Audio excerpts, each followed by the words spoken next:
Хайырлы күнлер, урметлі телесерджілер.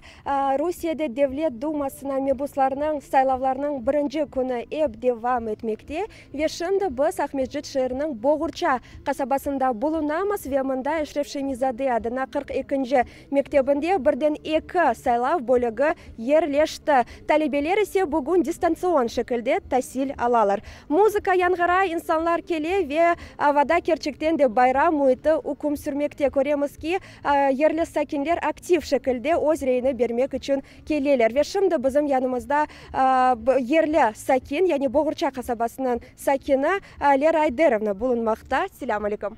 Алейкум селам. Айтып беріңіз, бүгін кімнен келдіңіз сайлавларға ве енді рейіңізні бермеге кетіштіңіз ме? Мен бүгін бір өзім келдім, рейіні бердім ве кейфім пек яқшы. Пек güzel, әлбетте кейфіңіз яқшы болғанын. Насыл түшінесіңіз, біздің ватандашларымыз не үшін сайлавларда іштирак етмек кереклер? Чүнки бетте біз мұнда яшаймыз, егер біз оны yapмасақ, кім? Bizim yerimizге onu yapacak. Şunun için bette biz borcumuz birinciden saylavga kelmege ve o siriyeni bermege.